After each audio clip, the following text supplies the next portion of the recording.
अध्याय 71। खलनायिका का खजाना चुराना, भाग 2। शर्त की शर्त ये थी कि हमें उसकी इच्छानुसार किसी भी स्थान पर जाना था।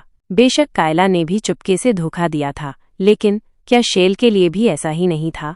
इसलिए यह एक उचित अनुरोध था। सबसे पहले कायला प्यारी थी, इसलिए किनारे से शो देखना सार्थक था। क्या तुम प्रवेश शुल्क का भुगतान कर सकती हो?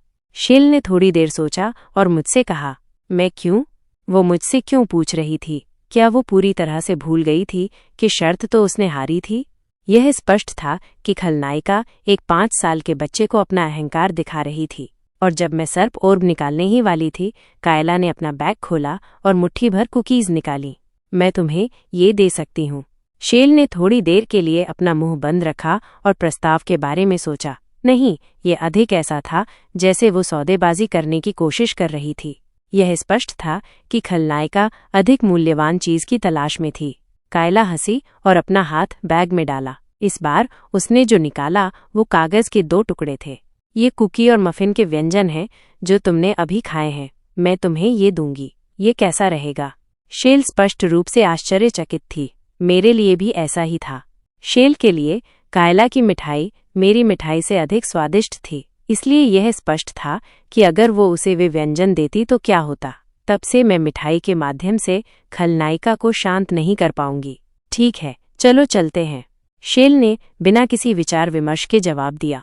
वो एक अनियंत्रित गति से सहमत हो गई। मेरे पास कोई पैसा नहीं था। मैंने क्ली की दवा खरीदने के लिए अपने जादुई पाउच में मौजूद सारा पैसा खर्च कर दिया था।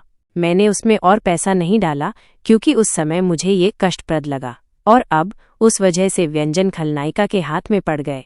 भले ही नुस्खे में केवल 2 प्रकार की मिठाइयाँ थीं, खलनायिका उनसे कभी नहीं उबेगी और हमेशा उनका आनंद लेगी। अब मुझे क्या करना चाहिए? सबसे पहले मैंने कायला के साथ जाने का फैसला किया। क्योंकि अभी भी काफी समय था, इसलिए मैं किसी तरह से एक तरीका निकाल लूंगी। कायला ने जादुई घेरों में से एक की ओर इशारा किया। वहाँ चलो, वहाँ चलते हैं।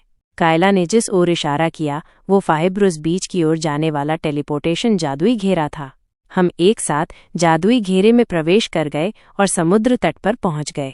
एजबेल एस्टेट के विपरीत यहाँ का मौसम गर्म था। दरअसल यही फाहिब्रुस बीच की खासियत थी। यहाँ साल भर गर्म मौसम रहता था। मुझे पता था क्योंकि इसका उल्लेख मूल उपन्यास में भी किया गया था। हम कायला के साथ समुद्र तट पर चले और हमारी सैर के बीच में भी शेल व्यंजनों को अपने खजाने की तरह कसकर पकड़े हुए थी। शेल अपना जादुई पाउच नहीं ले गई क्योंकि उसे ये कष्टप्रद लगा, और इसी वजह से मुझे जल्द ही व्यंजन चुराने का मौका मिलेगा। जब मौका मिले तो मुझे उसे पकड़ना होगा। सच कहूँ तो मुझे उन्हें निपटाने में काफी अनिच्छा महसूस हो रही थी, जिसे वो इतना संजोती हुई लग रही थी, लेकिन मुझे ऐसा करना था। अगर मैं ऐसा नहीं करती तो मिठाई के माध्यम से शेल को शांत नियंत्रित करना असंभव हो जाएगा, और अगर ऐसा हुआ तो शेल के व्यक्तित्व को और बिगड़ने से रोकना मुश्किल होगा।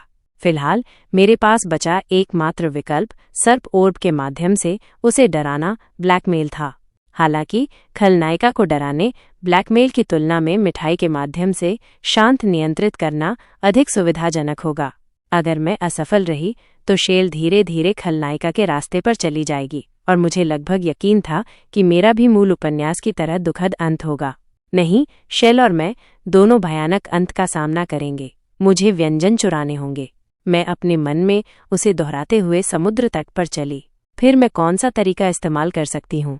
यह संयोगवश एक समुद्र तट था, और ये कागज की शीटों पर व्यंजनों से छुटकारा पाने के लिए सही जगह थी। इसलिए मुझे वहाँ एक उपयुक्त तरीका ढूंढना था। मेरे आंतरिक दर्द से अनजान शेल और कायला खुशी खुशी समुद्र तट पर चल रही थीं। कायला ने उत्साहपूर्वक कहा, चलो पानी में चलते हैं। क्या? शेल ने अपना सिर हिला दिया।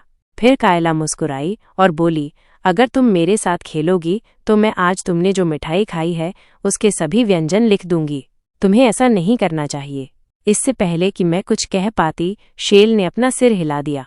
मेरे पास कायला पर वाटरप्रूफ जादू का उपयोग करने के अलावा कोई विकल्प नहीं था। शेल ने भी वाटरप्रूफ जादू का उपयोग करना सीख लिया था, इसलिए उसने उत्सुकता से जादू करना शुरू कर दिया। तुम क्या कर रही हो? क्या है? शेल बार बार व्यंजनों पर वाटरप्रूफ जादू कर रही थी। अगर उसने इसे जमीन पर छोड़ दिया होता तो मैं चुपके से इसे हवा के जादू से उड़ाने वाली थी। खलनायिका केवल इस तरह के समय में तैयारी में आश्चर्यजनक रूप से पूरी हो सकती थी। ध्यान से देखने पर यह 20 गुना जादुई घेरा था। ये बस एक अतिरेक था। फिर कायला ने अचानक कहा, ओह, वहाँ एक कैटफिश है। कैटफिश, यह पाहेब्रुस बीज की एक और विशेषता थी। इसमें अच्छी माना गुणवत्ता थी, इसलिए आप पानी में विभिन्न प्रकार की मछलियां देख सकते थे। भले ही ये कैटफिश जैसी मीठे पानी की मछली थी। वैसे भी मुझे नहीं पता क्यों, लेकिन ऐसा लगता था कि इसका माना के साथ गहरा संबंध है। प्यारा, कायला ने कहा। प्यारा?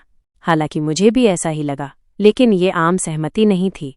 शेल भी कायला की बातों से सहमत होते हुए अपना सिर हिला रही थी। ये एक बेतुकी स्थिति थी, लेकिन मैं चुप नहीं रह सकती थी। खलनायिका का ध्यान अब कैटफिश पर केंद्रित था और हम पानी में थे। ये एक शानदार अवसर था। ये शेल के व्यंजनों को चुराने का मौका था। मुझे खलनायिका का खजाना चुराना होगा। नहीं, मुझे इससे छुटकारा पाना होगा। कहानी जारी रहेगी।